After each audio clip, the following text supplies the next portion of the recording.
A ver, pensemos por un momento en un país donde las reglas para casarse, para heredar o para firmar un contrato pues cambian simplemente con cruzar de una región a otra. Pues bien, esa era la España del siglo XIX, un auténtico puzzle legal que necesitaba modernizarse. Hoy vamos a meternos de lleno en la historia del Código Civil español, un viaje fascinante para crear un único libro de reglas, pero sin por ello aplastar las diferentes almas que forman el país. Venga, nuestro recorrido va a tener 5 paradas. Primero vamos a entender qué es eso del derecho civil. Después veremos el sueño de tener un código único, el gran conflicto que casi lo tumba todo, el compromiso que finalmente lo salvó y por último cómo todo esto define a la España de hoy en día a nivel jurídico. Bueno, pues vamos al lío. Empecemos por el principio, que es como tiene que ser. Antes de hablar de códigos y de conflictos históricos, hay que tener claro el concepto fundamental, que es exactamente el derecho civil.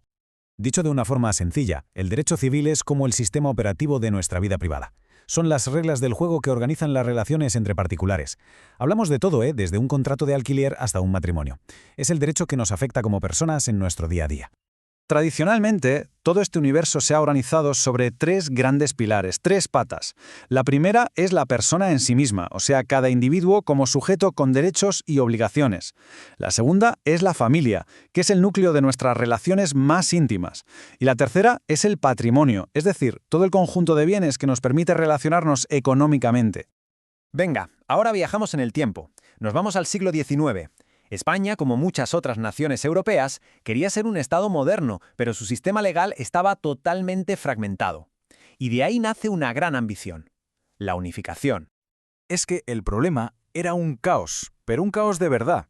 No había una única ley civil para todos. Lo que existía era un laberinto de leyes históricas, de fueros, de costumbres, que a menudo se contradecían entre sí. Esto significaba que casarse, heredar o firmar un contrato podía ser completamente diferente en Castilla, en Aragón o en Cataluña. Una inseguridad jurídica tremenda, vamos. Y claro, arreglar esto no fue cosa de un día. Fijaos en el viajecito que se pegaron. La idea ya estaba en las primeras constituciones. En 1843 se creó una comisión específica, pero su primer gran intento, el proyecto de 1851, se estrelló. ¿Por qué? Pues porque chocó de frente con esas leyes regionales tan arraigadas. Hubo que esperar casi 40 años más para encontrar otra fórmula, la Ley de Bases, que por fin abrió la puerta al Código de 1889. Y aquí llegamos al meollo de la cuestión, al nudo gordiano que lo bloqueó todo durante décadas. El choque frontal entre un Estado que buscaba ser uniforme y unas regiones que se negaban en rotundo a renunciar a sus propias leyes.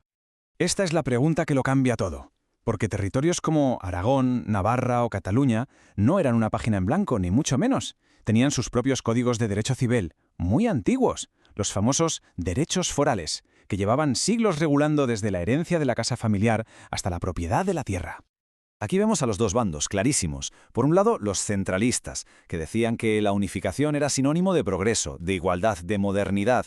Su idea era borrón y cuenta nueva. Y por otro lado, los foralistas, que defendían que sus leyes no eran reliquias del pasado, sino una parte viva de su identidad. Para ellos, el proyecto de 1851 era un ataque directo a su historia. El choque fue inevitable y el proyecto, claro, se hundió.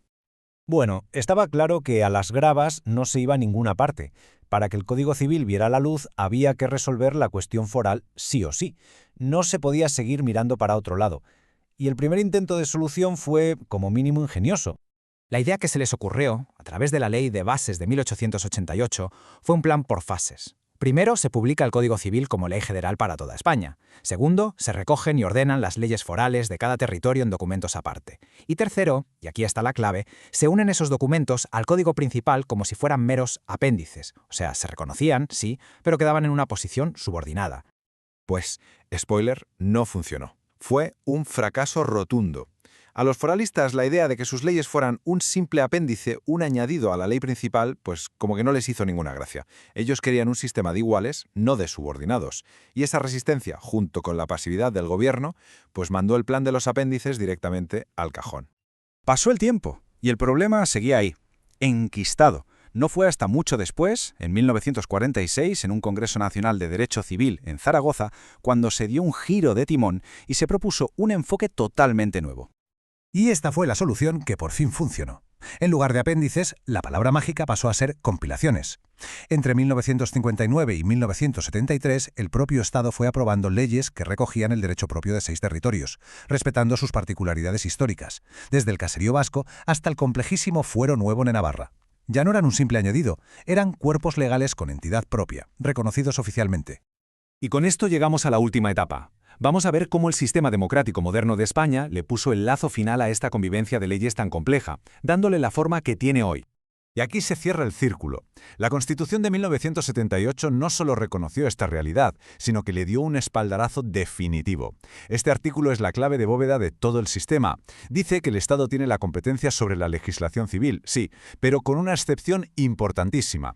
Las comunidades autónomas con derecho foral propio pueden conservarlo, modificarlo y, ojo a la palabra, desarrollarlo. Claro, esa palabrita, desarrollo, abrió un debate que sigue vivísimo a día de hoy. ¿Qué significa desarrollar? ¿Pueden estas comunidades legislar sobre cualquier cosa, creando códigos civiles casi paralelos? ¿O su capacidad se limita solo a actualizar las materias que ya regulaban históricamente? Esa es la gran pregunta que sigue enfrentando a los juristas. Y así llegamos al final. La historia del Código Civil Español es, en el fondo, la crónica de una tensión que nunca ha desaparecido del todo, la tensión entre la unidad y la diversidad. Una tensión que no se ha resuelto con la victoria de un bando sobre otro, sino con un equilibrio muy complejo y que sigue evolucionando. La pregunta final, por tanto, sigue en el aire, demostrando que la identidad jurídica de un país es algo que está vivo, que se construye todos los días.